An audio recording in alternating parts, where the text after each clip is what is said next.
All right, sports fans, how's everybody out there doing?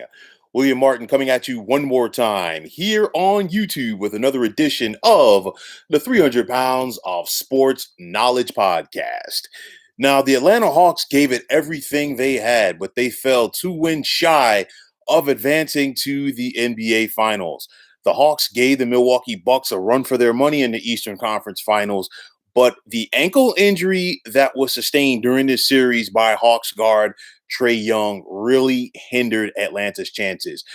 We saw on the flip side, Giannis was injured for Milwaukee in game 4 with that hyperextended knee, but the Bucks still had the advantage in this series due to both their size and their depth. Now, one question that you have to ask yourselves, what did we learn from Atlanta during this playoff run?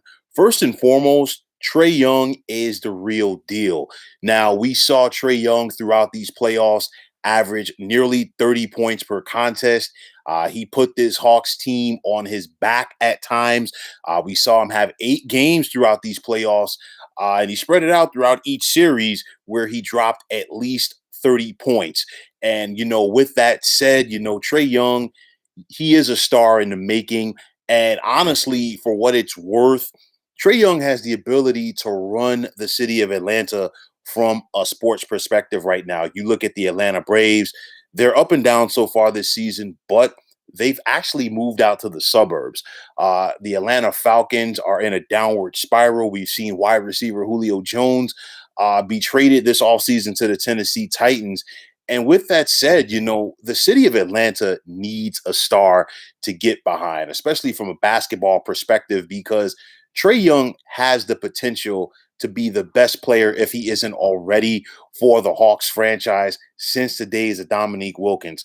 And, we've seen the Hawks fan base really get behind this team, really get behind Trae Young, and really gravitate to this team. There was a buzz, at the arena for the Hawks that we have not seen in a very long time. And I think it's important for this franchise to understand that and build off of that and understand that their time is right now to try to push forward and take that next step to get an NBA championship.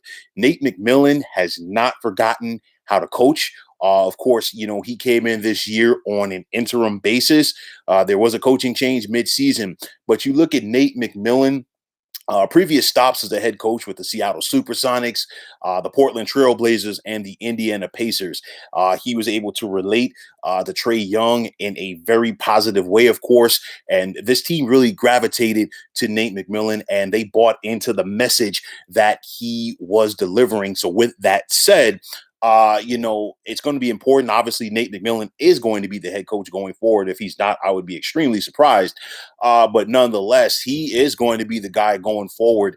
And it's all about working together to get the Hawks to take that next step. It's definitely time for the Hawks to keep building around Trae Young. Going into this offseason, they got to try to find a way to re-sign John Collins and Lou Williams. Obviously, it's easier for John Collins because he is a restricted free agent as he's coming off of his rookie deal. But, we saw him step up and progress throughout his 4 years in the NBA with the Hawks. Really, during this playoff run, you could see that he earned some money for himself. He did a good job not only playing off of Trae Young, he did provide the Hawks with some size. Of course, the Hawks are still, lacking in that overall, but he did provide them with some size, got some keyboards, made some key shots.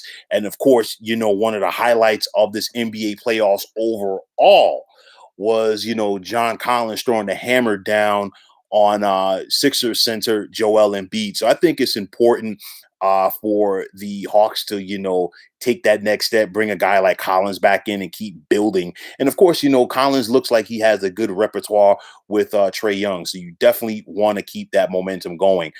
Veteran guard Lou Williams, of course, we've seen Lemon Pepper Lou throughout his NBA career, various stops. He's always been a solid six-man, always providing teams with that bench scoring. The Hawks do have some cap space. So, along with re-signing John Collins, you definitely want to bring a guy like Lou Williams back into the fold. Now, there is talent on this Atlanta team. Definitely, if that was not the case, they would have not advanced as far as they did in the playoffs. You know, you look at the likes rather of Bogdanovich, Danilo Gallinari, who did provide some shooting. Of course, Gallo can be inconsistent at times with that outside jumper, but he did have some key moments for the Hawks during this postseason run. But I talked about it. Atlanta's got to get more size. We saw it throughout the series with Milwaukee. The Bucks were +5 throughout the entire series in the rebounding advantage. Milwaukee averaged 46 boards for this series, while Atlanta averaged 41. They were also +5 rather over Atlanta in the assist category. Milwaukee averaged 25.7 assists per game, while Atlanta averaged 20.7. We know that the Hawks have Clint Capella. They're probably going to do whatever it takes to bring back John Collins, but they got to get more size. You look at guys like JaVale McGee, Dwight Howard, and Andre Drummond. All of these guys, the free agents, and I bring up their names. Dwight Howard, he played with the Hawks before. It didn't work out. Maybe they bring him back to the fold this time around to give them more depth, along with a rim protector, another rim protector. Maybe it could be JaVale McGee. Andre Drummond, his stock did go down during his time with the Los Angeles Lakers. He is solely a rebounder. Could he play with Trae Young? We'll have to wait and see potentially.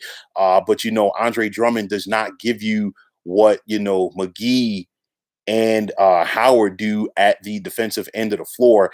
And, Dwight Howard, at this point in his career, he's not going to be expensive, potentially. And the same thing could be said for JaVale McGee. So we'll have to wait and see. But the Hawks definitely need some more size. And I bring that up because Atlanta has to make sure that they go out there and seize the moment, because they were the 5 seed heading into these playoffs, and they were a bit of a Cinderella. Never had home court advantage in any one of their series. But, once we saw them play the New York Knicks, it was clearly evident after the first 2 games of that series that the Hawks were the better team. And, because of that, they were able to advance. But of course, it was an upset to see them defeat the Philadelphia 76ers in the second round. And the reason why I say that is this: you can be the Cinderella only once. Second time around, everybody is expecting to see whether or not what you did was a fluke, or are you for real? And I think that the Hawks are for real. It's a situation where they got to find a way to build off of this, because they're not going to be able to sneak up on anybody second time around. Heading into the 2021-2022 NBA season. So you look at it, you look at the heavyweights of this conference. Of course, Milwaukee going to the finals for the first time in 50 years. But, Brooklyn, they dealt with some injuries coming down the stretch. And of course, that is probably a big reason why they didn't advance. You look at Philly, Atlanta did beat Philly this time around, but, Philly wants to make the adjustments to go out there and take the next step themselves. So they're going to be back into the fold. I'm going to throw out 2 teams that made the playoffs this year, but were eliminated in the first round: Boston and Miami. Both of these teams made the conference finals last year. Boston has a new head coach this time around, and they're going to try to retool to get themselves in order to make a deeper run. And Miami's going to look to retool as well to make a deeper playoff run as well. So these are teams that you already know that you have to contend with at the top of the Eastern Conference if you're Atlanta. So it's a situation where, hey, you can't rest on your laurels. You got to find a way to build off of this, take this as a stepping stone, and look to take that next step, because the Eastern Conference is going to be tougher next season if you're Atlanta. So I think the onus right now is on Hawks president / general manager Travis Schlenk. He has a lot of work ahead of him, in order to get this team not only back to the playoffs next year, but also finding a way to build off of this and take the next step. You have a stud as far as a star player in Trae Young. Like I said, Trae is the real deal. I think it's a story of these NBA playoffs. What could have happened if Trae Young did not get injured? I mean, there are so many teams right now that are sitting home watching, that are going to watch the NBA finals, that are going to play the woulda, coulda, shoulda game. And Atlanta has to scratch their heads and say, wow, we were so close. What could it have been without the Trae Young injury? He came back in this series, and you have to give him credit, but the jump shot wasn't there. The timing was off. The legs were not there, and it's tough to go on a bum ankle. And if anybody out there who has competed in athletics at any level and they've sustained an ankle injury, you know that what it takes much longer for you to get on track or come back rather from that ankle injury. And it just takes so much out of you. It's a tough injury to heal from. You can work through it, but it is difficult. And Trae Young did attempt to work through it, but his jump shot, which he is known for, his speed, which he is known for, his lateral movement, which he is known for, they just were not the same. He did not have the legs on those shots, and you could see he was only 4-17 for Atlanta in game number 6. And of course, they needed a bigger effort from him, but that was not the case. So the Hawks definitely have to find a way to build off of this. They're going to be a sexy pick for a lot of people going forward. As far as what they can do in the Eastern Conference. But you know what? Like I said before, it's a difference when, you're expected and when you're not expected to do something. The Hawks were not expected to do something this year, and they made a big move. So I want to see what they're going to be able to do for next season when they are expected to do something. So, we'll have to wait and see. The Hawks will have their work cut out for them this summer, and we'll see what type of shape and what type of moves that this team makes and what this roster looks like heading into the 2021-2022 NBA season. But if you're the Hawks, this is definitely a step in the right direction.